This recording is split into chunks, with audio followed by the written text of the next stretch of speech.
नमस्कार, मैं अनिरुद्ध सिंह विद्रोही पेश हूँ एक और इंटरेस्टिंग टॉपिक के साथ में। साथियों, आज मैं आपको एक ऐसी घटना से रूबरू कराने जा रहा हूँ जो शायद है आपने नहीं सुनी होगी। क्या आपने सुना है किसी मुख्यमंत्री के हेलीकॉप्टर पर घंटों गोलियां बरसाई गईं? ये सच है। एक मुख्यमंत्री के हेलीकॉप्टर पर घंटों गोलियां बरसाई गईं।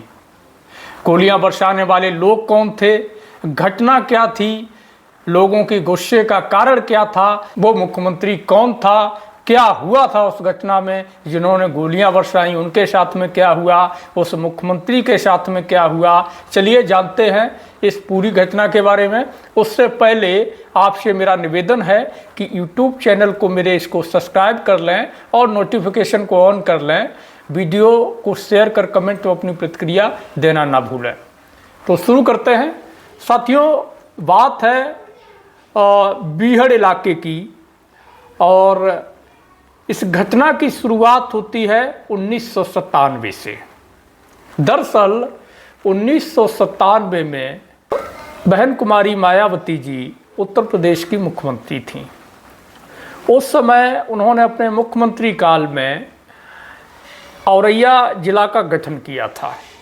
औरैया जिला जो पहले इटावा में आता था, तो औरैया और बिधुना तहसील को काट करके एक अलग जिला बनाया, औरैया जिला। कहानी का एक पार्ट ये है। अब हम बात करते हैं कहानी के दूसरे पार्ट पर। उसी औरैया जिले में 2003 में माननीय नेताजी धरतीपुत्र मुलायम सिंह यादव मंडी समिति में जनसभा करने के लिए गए।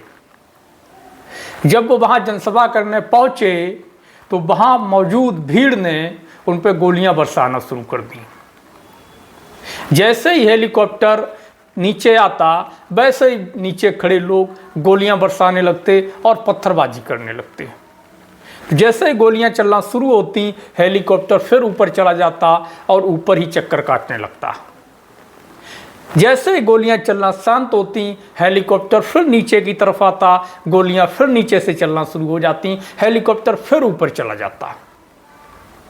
पायलट ने कहा कि नेताजी ये बहुत रिस्की है, हमें वापस चलना चाहिए, लेकिन नेताजी ने कहा नहीं, हम वापस नहीं जाएंगे। उस समय नेताजी मुख्यमंत्री थे।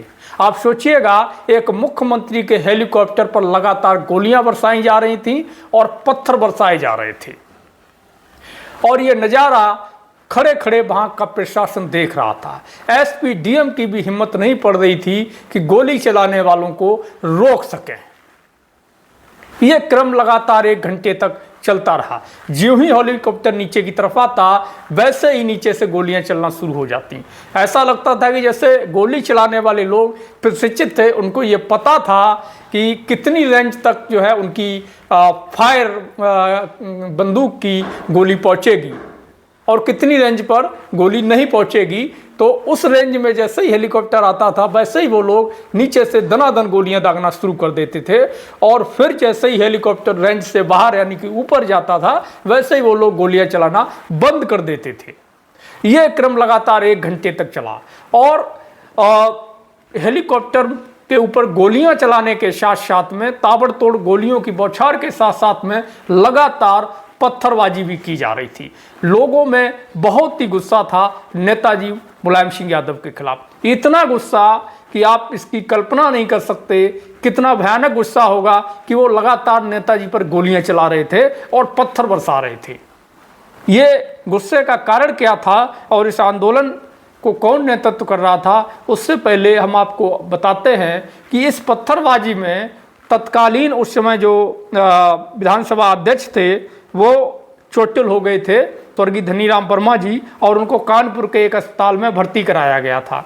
और ये क्रम लगातार चलता रहा। लगातार जो है लोग गोलियां बरसाते रहे और 1 घंटे तक पत्थर बरसाते रहे। हेलीकॉप्टर नीचे आता फिर ऊपर चला जाता, नीचे आता फिर ऊपर चला जाता। ये क्रम लगातार 1 घंटे तक लगातार जारी रहा। इस आंदोलन का जो नेतृत्व करने वाला व्यक्ति था वो एक सपा का युवा विधायक था, कमलेश पाठक। कमलेश पाठक इस आंदोलन का नेतृत्व कर रहे थे। सपा के ही युवा विधायक थे और सपा के ही लोग कार्यकर्ता थे जो नेताजी पे गोलियां बरसा रहे थे और पत्थर बरसा रहे थे। आप सोच रहे होंगे कि ऐसे कैसे कार्यकर्ता थे, ऐसे कैसे नेता थे जो अपने ही नेता के ऊपर गोलियां और पत्थर बरसा रहे थे। आखिर कारण क्या था इस गुस्से के पीछे का? दरअसल जब नेताजी मुख्यमंत्री बने और औरैया जिले की खत्म करने की उन्होंने घोषणा की, उन्होंने कहा कि हमारा औरैया जो है हृदय है, हम इटावा औरैया को अलग नहीं होने देंगे इटावा से, इसलिए हम इसको ख़त्म करते हैं और ये पूरा इटावा ही जिले के रूप में रहेगा। लोगों के गुस्से का कारण ये था कि नेताजी ने औरैया जिले को, जो 1997 में बहन कुमारी मायावती जी ने अपने मुख्यमंत्री रहते हुए अलग बनाया था, उसको ख़त्म कर दिया था। और उसी औरैया जिले की मंडी समिति में नेताजी जनसभा करने गए हुए थे। जनता को लग रहा था कि अलग जिला बनने से उनकी जो समस्याएं हैं उनकी तरफ ध्यान ज़्यादा जाएगा, उनके क्षेत्र में विकास ज़्यादा होगा, उनका हेडक्वार्टर नज़दीक हो जाएगा, उनके लिए मेडिकल बनेगा, हॉस्पिटल बनेगा, उनके लिए अलग से सुविधाओं की व्यवस्था होगी, प्रशासनिक सुधार होंगे, सड़कों में सुधार होंगे, विकास के तमाम कार्य होंगे जो जिला ख़त्म कर देने से नहीं हो पाएंगे। इसी गुस्से की वजह से स्थानीय जो लोग थे वो लगातार नेताजी के हेलीकॉप्टर पर गोलियां बरसा रहे थे और पत्थर बरसा रहे थे। 1 घंटे तक ये क्रम चलता रहा।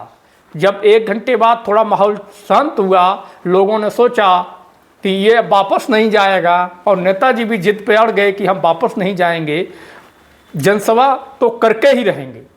तो फिर जो है लोगों ने कहा चलो इसको नीचे उतरने दो। तब नेताजी जब नीचे उतरे तो उन्होंने जनसभा की और जनता का जो जनभावना थी उसका सम्मान करते हुए ये घोषणा की कि हम औरैया जिले को बरकरार रखेंगे, उसको ख़त्म नहीं करेंगे और पहले से अधिक विकास औरैया जिले में करवाने का काम करेंगे, अधिक से अधिक विकास औरैया जिले में करवाने का काम करेंगे। जब ये नेताजी ने घोषणा की तब जाकर के स्थानीय जनता का गुस्सा शांत हुआ और लोग शांत होकर के बैठ गए। इसके बाद उन लोगों का क्या हुआ जिन लोगों ने गोलियां चलाईं, जिन लोगों ने पत्थर चलाए? आप सोच रहे होंगे कि आखिर उन लोगों के साथ क्या हुआ था, क्योंकि ये एक ऐसी घटना थी कि तत्कालीन मुख्यमंत्री के हेलीकॉप्टर पर 1 घंटे तक गोलियां बरसाई गई थीं, जिससे पूरा प्रदेश ही नहीं पूरा देश दहल उठा था। लेकिन कहते हैं ना कि मन से मुलायम इरादे फौलादी। नेताजी वो व्यक्तित्व थे जो अपने बड़े से बड़े दुश्मन को माफ़ कर दिया करते थे।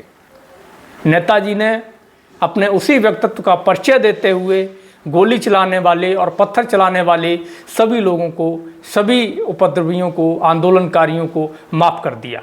उन पे कोई मुकदमा, कोई कार्रवाई नहीं की और कमलेश पाठक को भी माफ़ कर दिया। आगे वो एमएलए भी बने और सपा से एमएलसी भी बने। फिलहाल वो अपने क्राइम रिकॉर्ड के चलते जेल में हैं। तो इसीलिए नेताजी को धरती पुत्र कहा जाता है, इसीलिए नेताजी को किसानों, वंचितों, शोषितों का मसीहा कहा जाता है, इसीलिए नेताजी को ज़मीनी नेता कहा जाता है और इसीलिए नेताजी के बारे में कहा जाता है कि मन से मुलायम और इरादे फौलादी। एक ऐसा नेता जो अपने बड़े से बड़े दुश्मन को माफ़ कर दे, एक ऐसा नेता जो एक बार निश्चय कर ले तो उससे पीछे ना हटे।